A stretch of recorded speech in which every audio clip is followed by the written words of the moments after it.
You can have a spotless kitchen, folded laundry, and an empty sink, and still have a heaviness in your home that Clorox cannot touch. That's because you're fighting a spiritual battle with physical weapons. Today, I'm going to share with you 5 micro habits, tiny spiritual shifts that clear the atmosphere of your home better than any cleaning routine can. And make sure you stay tuned for habit number 5, because that is where we're going to get to the root of the exhaustion that you feel. Have you ever walked into a messy room in your home and you physically feel like the air just got sucked out of you? We usually call that overwhelm. But I'm going to show you how that physical feeling is actually a spiritual alarm triggered by a lie that the enemy loves to use on us homemakers, and it actually sounds like good homemaking. Once you learn how to spot this lie, the atmosphere in your home will change overnight, even before the dishes are done. Habit number 1 is an oldie, but it is such a goodie. It is actually a scripture that I go to time and time again whenever I am struggling with something. I'm feeling anxious. Things are just not working. This verse was actually the starting point for God healing my marriage. That's like 10 years ago now, but this has become my go-to verse that gets me laser focused. It is Proverbs 14:12. There is a way that appears to be right, but in the end it leads to death. So when I'm experiencing anxiety or pain or just hitting a brick wall, homeschool, marriage, cleaning the house, routines, anything like that, if it's challenging, I just go back to that timeless scripture, the scripture God has used time and time again in my life. What is the way that I'm taking? I always start with reality. What is true for me? Things are crazy right now in this area. We need to start with reality, right? We need to know the way that we are taking. And then we hold up scripture, or we go to scripture and we seek it out. What is God's way? Because my way will lead to death, not physical death, but the separation of peace and everything that is good. But God's way will lead to life. There is a way that appears to be right, but in the end leads to death. That means that God has a way, and it is different than my way. That means that I can find his way and take it and find life.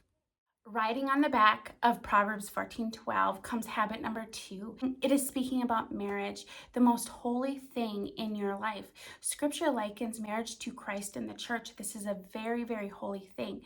This habit comes to you from Philippians 4:8. It's a verse that you are probably very familiar with. It says, "Finally, brothers and sisters, whatever is true, whatever is noble, whatever is right, whatever is pure, whatever is lovely, whatever is admirable, if anything is excellent or praiseworthy, think about such things."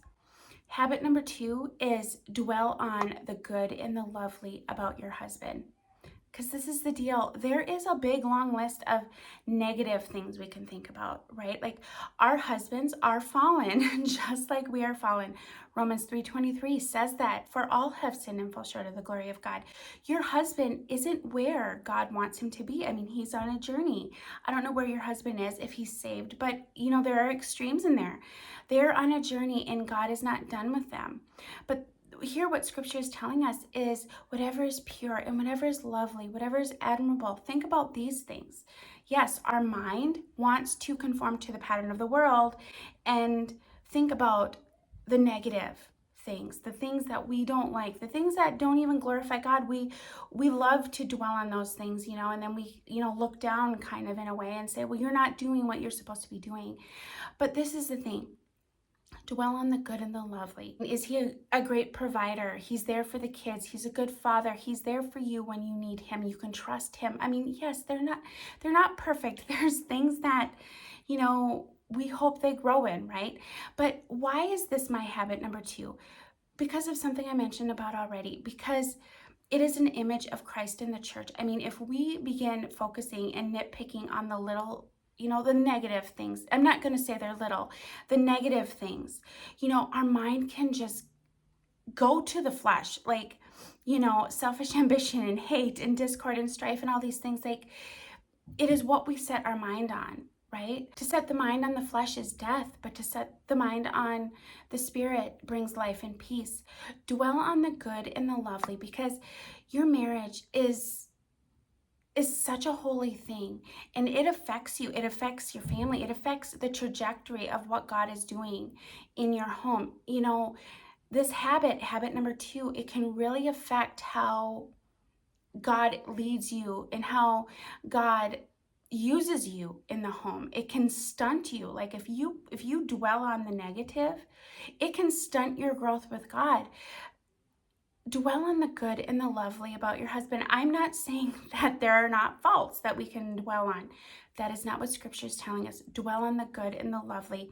When you open yourself up to dwelling on what is not good and his faults and all this, it opens up a realm of, you know, it makes you vulnerable to spiritual attacks. Well, your husband's never going to change. You need to fight with him so that it just opens up this whole thing, and it really, really makes you vulnerable. I wrote an entire book on this because God, he changed my marriage, and he started this years ago. I'm not saying I was never the rogue wife. I really was, and I was saved, but my story is documented in my book called The Quarreling Wife. You can find that in the description below for more on marriage and just how God brought me through, and brought me to where I am today. Habit number 3. Begin memorizing scripture. Now, I did a whole video on this. It was my basket video. The thumbnail is me pointing at a basket. It really has made all the difference in the world, because the sword of the Spirit is the word of God. And when you know scripture, it really loosens the devil's hold in your life, because he's going to come with lies all day.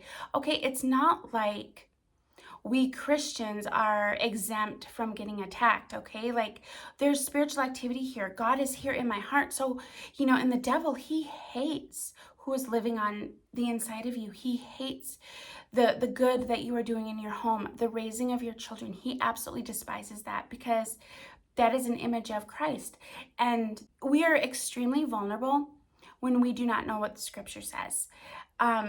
Begin with just a couple. And I believe at the end of that video, I have a master list of all the ones that me and my kids know.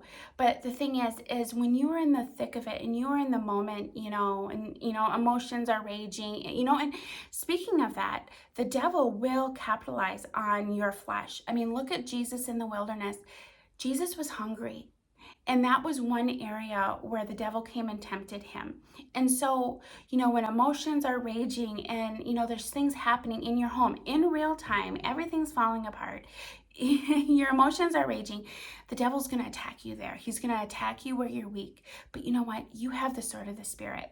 I'm not saying you don't need all the other pieces of armor that scripture talks about, but you can wield that sword, because that is absolutely a weapon that can defeat him. I can't break through because she knows the word of God. The living, breathing word of God is on her lips. Like, memorize it, begin to wield it, say it out loud, teach it to your children, meditate on it, sing it, say it, pray it. Every which way you can think of. Yes, 100%. That is number 3. Begin to fight. The sword of the Spirit isn't just part of the armor of God. It is given to us because we do need to fight. The other pieces of armor are, for our protection and all of this. And yes, the sword is too, but we are called to actively combat the attacks from the enemy that come in onslaught of our mind and our children and our home, the peace in our home. In reference to habit number 2, when you dwell on the good and the lovely, memorize that one. When you start getting attacked, in your mind, like your husband's not this and this and this, you could say, you know what? I am not going to focus on those things. I'm going to focus on the good and the lovely and the pure and the admirable. Satan, get behind me. Number 4, disarm negative thoughts with gratitude. I have found that this is the easiest way to dismember those attacks that are coming at you. I have found that I can immediately begin to break down those spiritual attacks when I start with gratefulness. And this is something that I have done that has really helped ground me. I start with what I physically feel.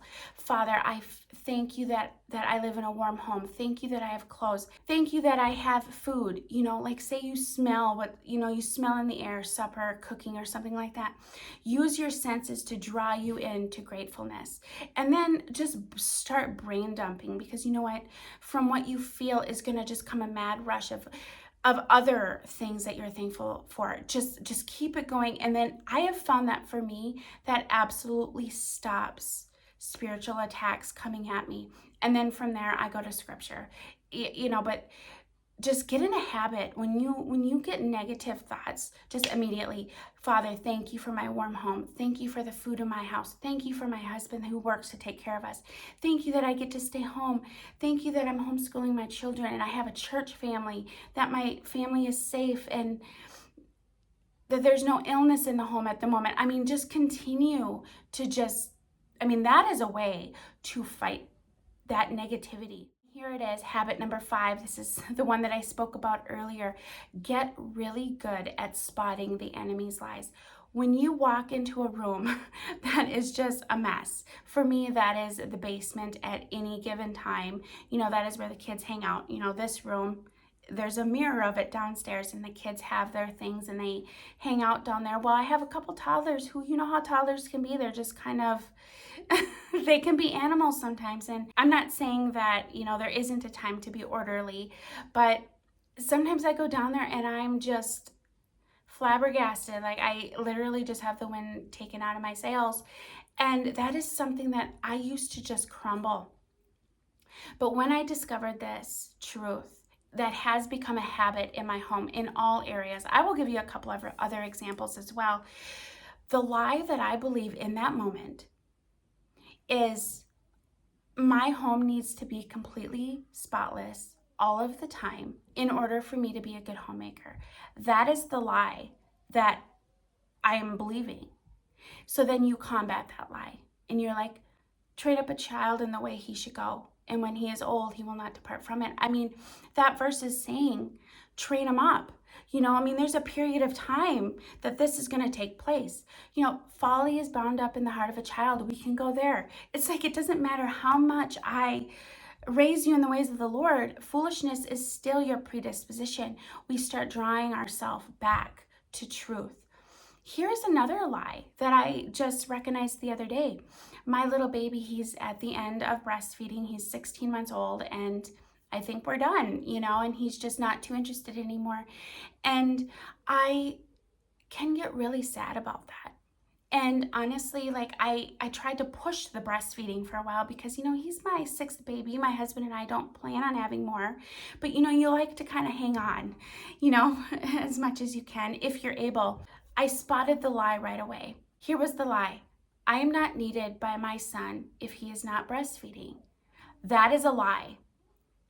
Straight from the pit of hell. My children need me to lead them in the ways of the Lord. They're not babies anymore, but now they need me to lead them in scripture, to take care of them, yes.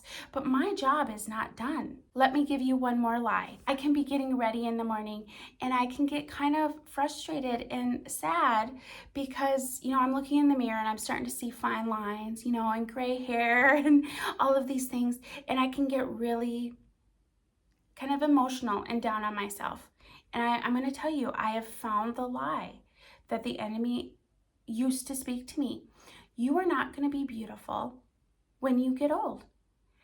That is a lie that I have uncovered. And how do you fight a lie? You fight it with the truth. Now, what is the truth?